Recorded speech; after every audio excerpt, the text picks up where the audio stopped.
Энэ хавар гурилын галлийн импортын татварыг буцаад сэргээх асуудал их хурлаар орж ирсэн. Тэгээ буцсан. Тэгээ буцсан шалтгаан нь бол тэр дагалдах хуулийн төсөл нь тогтоолын төсөл нь хамт орж ирээгүй бас нөлөөсөн гэж би бол хувьдаа үздэг. Хоёр талцсан энэ дээр за гурилын хувьд дотоодын үйлдвэрлэлээ дэмжих зөвөө, таринтаа дэмжих зөвөө зөв. Нөгөө талдаа ард иргэд хямд үнэтэй гурил орж ирэх ёстой. Импортын гурил энэ дотоодын гурилын үнийг докторжуулахад өрсөлдөөн үүсгэж зөв зүйтэй боллоо гэдэг нэг хэсэг байсан. Тэгэхээр эндээс ямар хамгийн сүүлд шийдэл гарсан гэхээр төсвийн байнгын орон дээр тогтоолын төслийг миний бие санаачилсан. Тэгээ энэ чуулган дээр дэмжигдээд тэгээ хамгийн сүүлд орж ирэхдээ энэ мань төсвийн байнгын орныг хамт оруулж ирээгүй. Өөрөөр хэлбэл тэнд бол тодорхой болцолтойгоор энэ гурилын импортын татварыг буцаад сэргээхэд дэмжээ гэдэг ийм агуулгатай тогтоол байсан.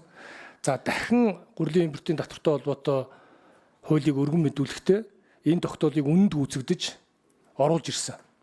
За ямар утгатай тогтоол байсан гэхээр үгсэн хувилдаж гурилын үйлдвэрүүд үнэ үндэслэгүүгээр нэмсэнийг эрх үхий байгууллага тогтоосон тохиолдолд засгийн газар яаралтай гормоор дахиад гурилыг татварыг тэглэх ийм хуулийн төслийг оруулж ирнэ гэдэг ийм утгатай л тогтоол байна. Тэгэхээр би яг үүнтэй адилхан энэ эрчим хүчний энэ хууль дээр тодорхой зүйлүүд дээр нь ийм болцол хязгаар таад түгжээ тавиад энэ хуулийг дэмжиж явах зүйтэй гэж үзэж байгаа. Тэгвэл эрчим хүчний асуудал тулгымцсан асуудал мөн яг гурилын үн өсөхгүй гэдэг ард иргэдэд байдаг тэр болгоомжтой адилхан хангамж хүрэлцэхгүй байх вэ, дутагдлалд орох вэ, үнэн нэмэгдэх вэ, зогсох вэ гэдэг айдас байгаа.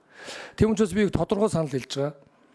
Энийг хэрвээ байнгын ороо их хурлын чуулганаар хилцэх тохиолдолд за энэ хууль тогтоомж дээр энэ өрийн удирдлагын тухай хуульд байдаг нийт Монгол улсын дотоодын бүтээгдэхүүний 60-аас илүү хувьд нь үрд тавьж болохгүй гэдэг ийм утгатай заалт байгаа. Яг үүнтэй адилхан энэ 1600-аас 700 орчим манай хэрэглээний тодорхой хувьд нь засгийн газар баталгаа гаргах түншлэлийн гэрээ байгуулах асуудлыг байна гэдэг энэ таазыг л заагаад өгөх хэрэгтэй. Ингийн бол энэ гишүүдийн ард иргэдийн болгоомжлоод байгаа энэ үнэхээр тэр төр үйлчлэлийн түншлэр замбраагүй олон газартай гэрээ байгуулах гэдэг асуудал зэгсэгдэнэ гэж үзэж байгаа. Ер нь төр гэдэг чинь хэм хэмжээ тогтоож тодорхой зохицуулт хийж энэ зах зээлийн эдийн засгад явахгүй болохгүй шүү дээ. Бүх зүйлд нээлттэй ил тод боломжийг олох хэрэгтэй. Харин боломж олгосоор байтал тодорхой болцолтойгоор нөхцөлийн бүрдүүлж өгсөөрөд биелүүлэхгүй бол харин хатуу хариуцлага тооцдог байх ёстой л гэж ийм зарчмын саналтай байгаа. Тэгэхгүй бол бид нар ингээд дахиад ингээд энэ маргаана яриад эрчим хүчний асуудлаа яриад байх вэ. Тийм учраас энэ зүйлийг бол энэ агуулгаар нь тусахын зүйтэй л гэж үзэж байгаа. Тэгэх юм бол энэ бүх зүйл цаашаа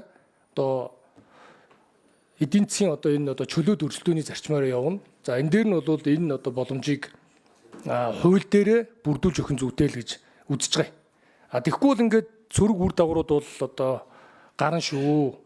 Өөрөөр хэлбэл 300 мегаваттад докторжуулалтын буюу тодорхой өндөр үнэтэйгээр авах төр үйлчлэлийн түншлэр станц ажиллаж байгаа юм байна.